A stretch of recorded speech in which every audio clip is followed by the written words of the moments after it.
കേരളത്തെ ഞെട്ടിച്ച ഷാരോൺ വധക്കേസിൽ പ്രതി ഗ്രീഷ്മയ്ക്കെതിരെ കൊലപാതകം, തട്ടിക്കൊണ്ടുപോകൽ, തെളിവ് നശിപ്പിക്കൽ കുറ്റങ്ങൾ തെളിഞ്ഞു. തെളിവ് നശിപ്പിച്ചതിന് ഗ്രീഷ്മയുടെ അമ്മാവൻ നിർമ്മലകുമാരൻ നായരും കുറ്റക്കാരൻ. കേസിൽ രണ്ടാം പ്രതിയായിരുന്ന ഗ്രീഷ്മയുടെ അമ്മ സിന്ധുവിനെതിരായ കുറ്റം തെളിയിക്കാനായില്ല. നാളെ നെയ്യാറ്റിൻകര കോടതി പ്രതികൾക്കുള്ള ശിക്ഷ വിധിക്കും.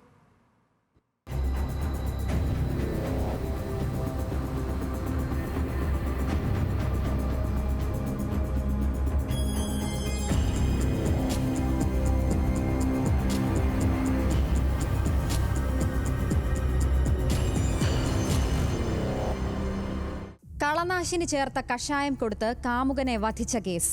കുറ്റക്കാരി 22കാരി. മകളുടെ കുറ്റകൃത്യത്തിന് കൂട്ടുനിന്ന അമ്മയും അമ്മാവനും. കേരളം ഇന്നോളം കേട്ട കുറ്റകൃത്യങ്ങളിൽ അപൂർവമായ ഒന്നിനാണ് ഇന്ന് വിചാരണ പൂർത്തിയായി പ്രതികളുടെ മേലുള്ള കുറ്റം തെളിഞ്ഞത്. വിധി കേട്ട ഷാരോണിന്റെ അമ്മയുടെ പ്രതികരണം ഏറെ വൈകാരികമായിരുന്നു. ജീവനെയാണ് നഷ്ടപ്പെടുത്തി കളഞ്ഞത്.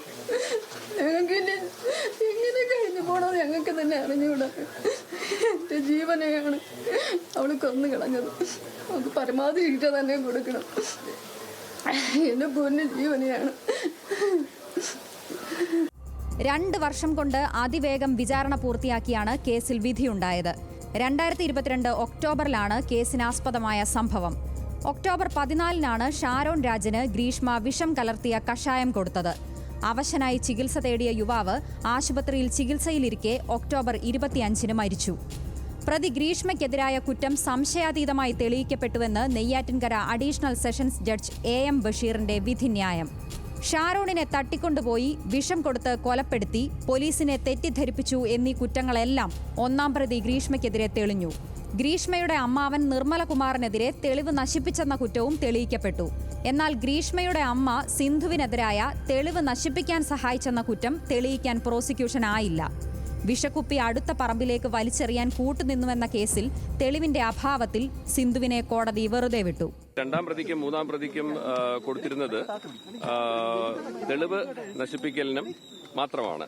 അപ്പോൾ അതിൽ രണ്ടാം പ്രതി സിന്ധുവിനെ കോടതി വെറുതെ വിട്ടു. അത് തെളിവ് നശിപ്പിക്കലുമായി ബന്ധപ്പെട്ടിട്ടുള്ള എവിഡൻസിന്റെ അഭാവമാണ്. ഗ്രീഷ്മ കുറ്റക്കാരി എന്ന് കണ്ടെത്തിയതിൽ തൃപ്തിയുണ്ടെന്ന് കണ്ണീരിനിടയിലും ഷാരോണിന്റെ അമ്മ പ്രിയ. അവളെ അമ്മയും കുറ്റക്കാരിയാണ്. അവളെ അമ്മയ്ക്കും ശിക്ഷ കൊടുക്കണമായിരുന്നു. വെറുതെ വിടരുതായിരുന്നു. എൻ്റെ പൊന്നുമോനെ ക്രൂരമായി കൊലപ്പെടുത്താൻ വേണ്ടി അവളും കൂട്ടുനിന്നതാണ്. അപ്പോൾ ആ സ്ത്രീക്കും ശിക്ഷ കൊടുക്കണമായിരുന്നു. നാളെ ശിക്ഷാവിധി കേട്ടതിന് ശേഷം ഗ്രീഷ്മയുടെ അമ്മയെ വെറുതെ വിട്ടതിനെതിരെ അപ്പീൽ നൽകുമെന്ന് ഷാരോണിന്റെ അച്ഛൻ ജയരാജ്. അവളൊന്നും ഇങ്ങനെ ജീവിക്കാൻ സ്വന്തം ഒരു മകനെ കൊന്നിട്ട് ഇങ്ങനെ നടക്കുക എന്ന് പറഞ്ഞാൽ മകൾക്ക് വിഷം വാങ്ങിച്ച് കൊടുത്തിട്ട് ഉണ്ടാക്കി വെച്ചിട്ട് അവർ ഇങ്ങനെ ഇപ്പോൾ ഒന്നുമില്ല, ഞാൻ ഒന്നും കണ്ടില്ല എന്ന് പറഞ്ഞിട്ട് പോകും പോലെ ആയിപ്പോയി. അത് ഞങ്ങളെ കൊണ്ട് പറ്റുമെന്നുള്ള രീതിക്ക് ഞങ്ങൾ നോക്കും. നാളെ നല്ല ശിക്ഷാവിധി കിട്ടുമെന്നുള്ളതാണ് ഞങ്ങളുടെ പ്രാർത്ഥന. പ്രോസിക്യൂഷന്റെയും പ്രതിഭാഗത്തിന്റെയും 3 ദിവസം നീണ്ട അന്തിമവാദം നേരത്തെ പൂർത്തിയായിരുന്നു. Sharon Raj Neyyoor Christian college of allied ഹെൽത്തിൽ BSc റേഡിയോളജി അവസാന വർഷ വിദ്യാർത്ഥിയായിരിക്കെയാണ് ഗ്രീഷ്മയുമായി പ്രണയത്തിലാകുന്നത്. അഴകിയ മണ്ഡപം മുസ്ലിം ആർട്സ് ആൻഡ് സയൻസ് കോളേജിലെ വിദ്യാർത്ഥിനിയായ ഗ്രീഷ്മയെ കോളേജിലേക്കുള്ള ബസ് യാത്രക്കിടെയാണ് ഷാരോൺ കണ്ടുമുട്ടിയത്. ഷാരോണുമായി പ്രണയബന്ധത്തിലിരിക്കെ ഗ്രീഷ്മയ്ക്ക് മറ്റൊരാളുമായി വിവാഹമുറപ്പിച്ചു. ശേഷം ഷാരോണിനെ ഒഴിവാക്കാൻ പ്രതി ശ്രമിച്ചെങ്കിലും ഷാരോൺ ബന്ധം ഉപേക്ഷിക്കാൻ തയ്യാറായിരുന്നില്ല. ഒടുവിൽ ഷാരോണിനെ ഒഴിവാക്കാൻ കഷായത്തിൽ കളനാശിയായ പാരക്വറ്റ് ചേർത്ത് നൽകി കൊല്ലുകയായിരുന്നു. കന്യാകുമാരിയിലെ വീട്ടിൽ ഷാരോണിനെ തന്ത്രപൂർവ്വം എത്തിച്ചാണ് വിഷം കുടിപ്പിച്ചത്. കഷായത്തിന്റെ കയ്പ് മാറാൻ പിന്നാലെ തന്ത്രപൂർവ്വം ജ്യൂസും നൽകി. സുഹൃത്തിനൊപ്പം ബൈക്കിൽ മടങ്ങും വഴി ഷാരോൺ ഛർദ്ദിച്ച് അവശനായി. പാറശാല ജനറൽ ആശുപത്രിയിലെ ചികിത്സ കഴിഞ്ഞ് വീട്ടിലേക്കെത്തിയെങ്കിലും ആരോഗ്യനില മോശമായതുകൊണ്ട് വീണ്ടും ആശുപത്രിയിൽ പ്രവേശിപ്പിച്ചു.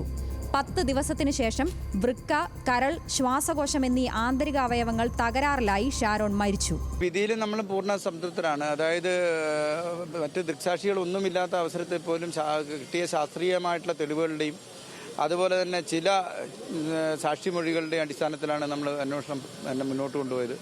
അതിനിടയ്ക്ക് ഇതിൻ്റെ അധികാരപരിധി തമിഴ്നാട്ടിലാണെന്നുള്ള വാദം പ്രതിഭാഗം ഉന്നയിച്ചെങ്കിലും അവർ സുപ്രീം കോടതിയെ സമീപിച്ചുവെങ്കിലും ആ വാദമൊക്കെ തള്ളുകയും നമുക്ക് അനുകൂലമായിട്ട് ഇവിടെ തന്നെ കേരള സംസ്ഥാനത്ത് തന്നെ ഇതിൻ്റെ ട്രയൽ നടത്തണം എന്നുള്ള വിധിയുണ്ടായി. അങ്ങനെയാണ് നെയ്യാറ്റിൻകര അഡീഷണൽ സെഷൻ ജഡ്ജ് മുമ്പാകെ ഈ കേസിന്റെ വിചാരണ ആരംഭിക്കുന്നത്. 2022 നവംബറിൽ ഷാരോണിന്റെ വീട്ടിൽ വെച്ചും വെട്ടുകാട് പള്ളിയിൽ വെച്ചും ഇരുവരും താലികെട്ടി. വിശ്വാസം നേടിയെടുത്തതിന് ശേഷം ആസൂത്രണം ചെയ്ത് കൊലപാതകം നടപ്പാക്കുകയായിരുന്നു. ജ്യൂസ് ചലഞ്ച് എന്ന പേരിൽ ജ്യൂസിൽ വിഷം കലർത്തി നൽകാനും പദ്ധതിയിട്ടെങ്കിലും ആ ശ്രമം വിജയിച്ചില്ല.